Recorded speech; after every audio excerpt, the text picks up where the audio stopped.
নমস্কার। শিব শক্তি অ্যাস্ট্রো চ্যানেলে সকলকে স্বাগত জানাই। আশা করি সকলে আপনারা ভালো আছেন, ভালো থাকুন, সুস্থ থাকুন। আজকে আমরা আলোচনা করব জটক বিচার। দেখুন, বিবাহের ক্ষেত্রে জটক বিচার এইটা কিন্তু জরুরি জিনিস।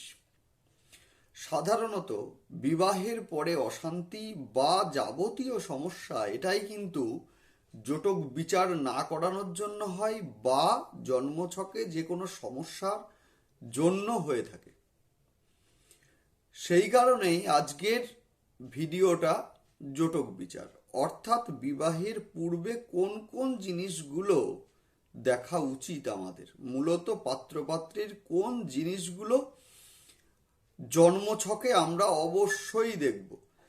দেখুন, মাত্র একটা ভিডিওর মাধ্যমে এটা সম্ভব নয়।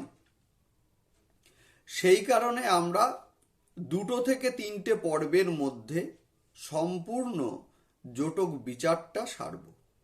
মূলত জটক বিচারগুলোর যে ফর্মুলা আছে, যে যে সূত্রগুলো রয়েছে, সেই সূত্রগুলো আলোচনা করব আমি।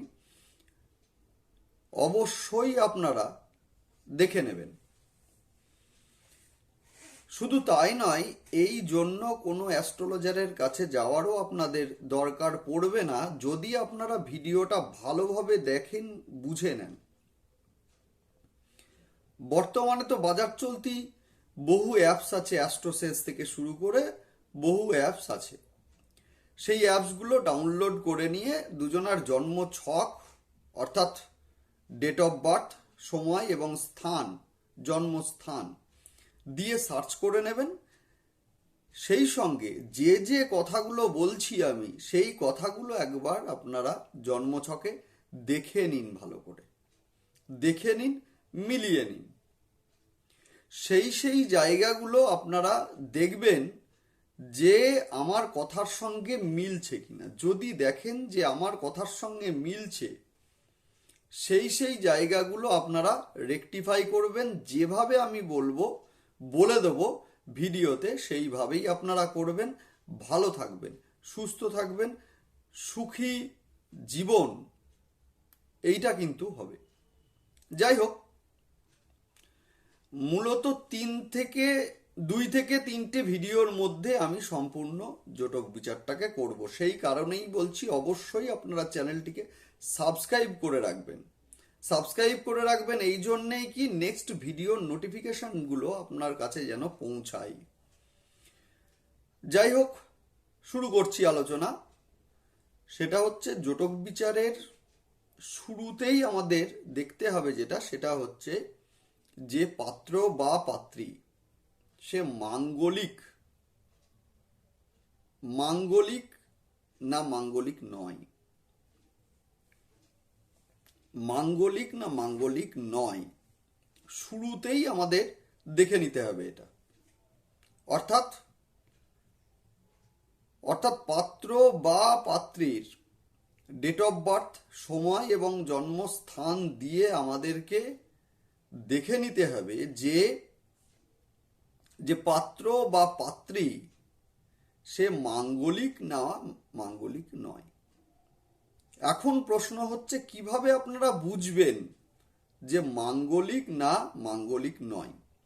দেখুন, জন্ম ছকে যেখানে লগ্ন লেখা থাকবে বা লং লেখা থাকবে, সেইখান থেকে অ্যান্টি ক্লক ওয়াইজ আপনারা গুনতে থাকবেন ঘরগুলো। মূলত লগ্ন, দ্বিতীয় ভাব বা সেকেন্ড হাউস, সেই সঙ্গে হচ্ছে 4th house, 7th house, 8th house এবং দ্বাদশ ঘর।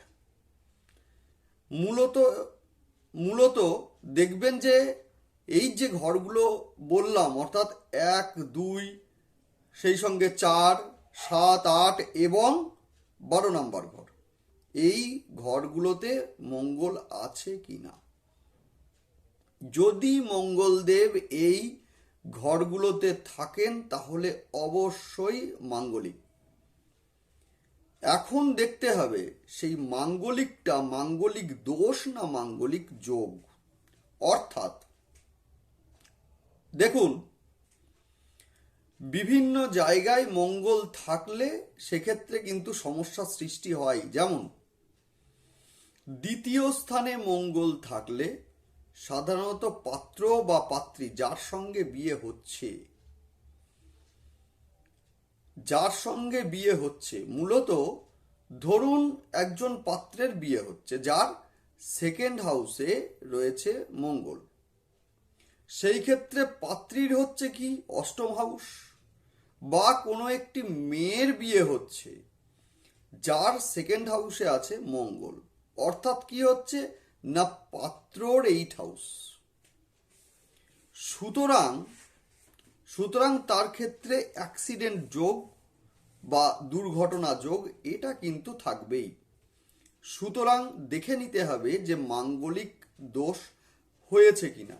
এখন বিষয়টা হচ্ছে বর্তমানে কি জানেন তো, বিভিন্ন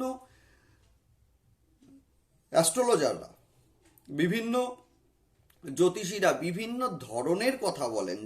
যেমন ধরুন একটি সাম্প্রতিক একটি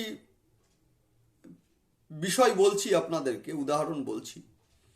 সেটা হচ্ছে একজন মহিলা ফোন করেছিলেন আমাকে, যার বিয়ে রিসেন্টলি ভেঙে গেল। ভাঙলো কেন? মাঙ্গলিক বলে। দেখলাম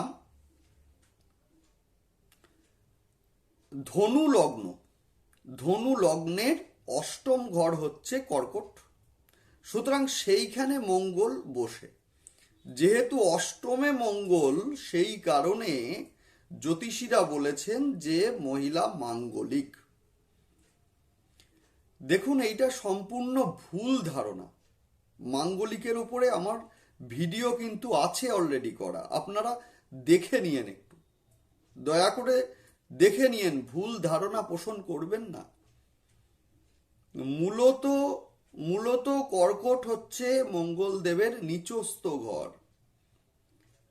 সুতরাং যেখানে মঙ্গলের পাওয়ারই নেই সেখানে মঙ্গল ক্ষতিটা করবেন কি করে? সুতরাং আপনারা মাঙ্গলিকের ভিডিওটা অবশ্যই আপনারা দেখে নেবেন, এতে কিন্তু ভ্রান্ত ধারণাগুলো কেটে যাবে আপনাদের।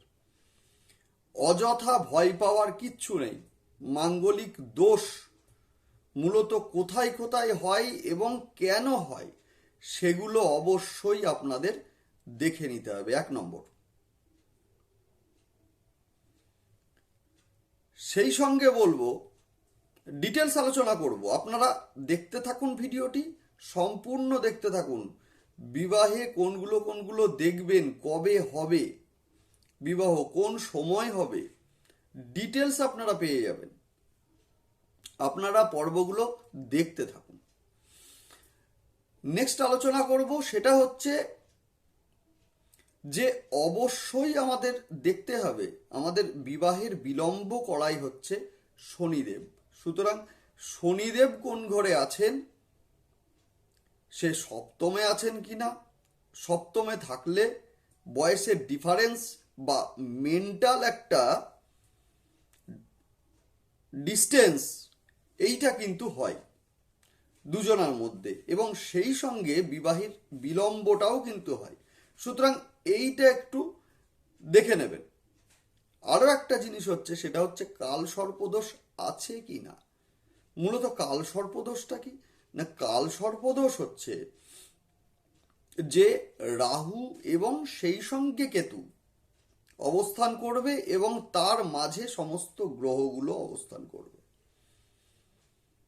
সেইটা আছে কিনা। যদিও কালসর্পের ওপরে ভিডিও আনবো, দেখতে থাকুন আপনারা, যে কি সম্পূর্ণ ধারণাটা আপনারা পেয়ে যাবেন। আমি চাই অ্যাস্ট্রোলজি আপনারা শিখে যান, ভালো করে জেনে নিন, যাওয়ার দরকার হবে না কোথাও।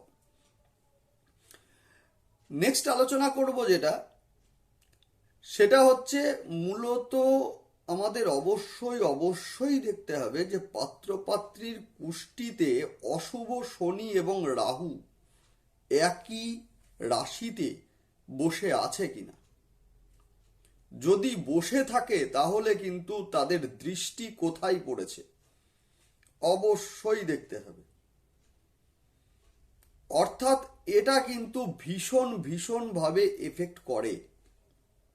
সেই ক্ষেত্রে আমরা বলবো, সেই ক্ষেত্রে প্রতিকারের মাধ্যমে আমাদের কিন্তু সমস্যার সমাধান হয়। অর্থাৎ জোটক বিচারটা কিন্তু ভীষণ গুরুত্বপূর্ণ। বিবাহের ক্ষেত্রে জোটক বিচার ভীষণ গুরুত্বপূর্ণ হয়, ভীষণ। কারণ আমাদের মূলত অ্যাস্ট্রোলজিতে শাস্ত্রে বলছে, আমাদের শাস্ত্রে বলছে একরা শৌচ দাম্পত্য শুভং সাত সম সপ্তকে চতুর্থে দশমে চৈব তৃতীয় ঐকাদশে দশে তথা।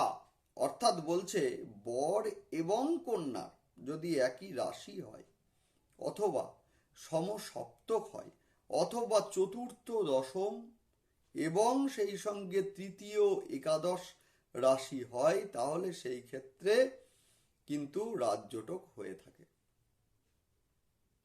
এখন আমাদের কথা হচ্ছে কোন কোন রাশির সঙ্গে কোন কোন রাশি ভালো অ্যাডজাস্টমেন্ট হয়, কোন কোন রাশির সঙ্গে কোন কোন রাশির ভালো অ্যাডজাস্টমেন্ট হয়, সেইটা নিয়ে আমরা আলোচনা করব। সাধারণত আমরা দেখব যে বরের রাশি যদি মেষ হয়, মেষ সর্বোৎকৃষ্ট মিলন হচ্ছে মেষের সঙ্গে ধনু রাশির, এবং রাজজোটক হচ্ছে মেষ, মিথুন, কর্কট, মকর এবং কুম্ভ। নেক্সট আলোচনা করব বৃষ রাশি, সবচেয়ে ভালো হচ্ছে মকর রাশি। এবং রাজজোটকের যে রাশি সেগুলো হচ্ছে বৃষ, কর্কট, সিংহ, বৃশ্চিক, সেই সঙ্গে কুম্ভ এবং মীন রাশি। নেক্সট আলোচনা করব মিথুন রাশি, মানে বরের রাশি যদি মিথুন হয়, সেই ক্ষেত্রে আমরা বলবো যে কন্যার ক্ষেত্রে মিথুন, সিংহ, কর্কট, মীন, মেষ রাশি, আর সবচেয়ে ভালো হয় হচ্ছে কুম্ভ রাশি। নেক্সট আলোচনা করব কর্কট রাশি।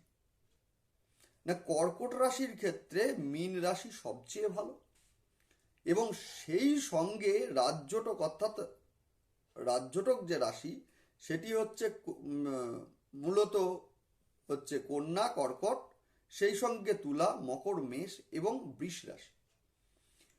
নেক্সট আলোচনা করব সিংহ রাশির বর যদি সিংহ রাশির হয়, সেই ক্ষেত্রে দেখব কন্যার অবশ্যই সিংহ, তুলা, বৃষ, মিথুন এবং বৃশ্চিক রাশি, এটা হচ্ছে রাজজোটক রাশি, এবং সবচেয়ে ভালো হচ্ছে মেষ রাশি।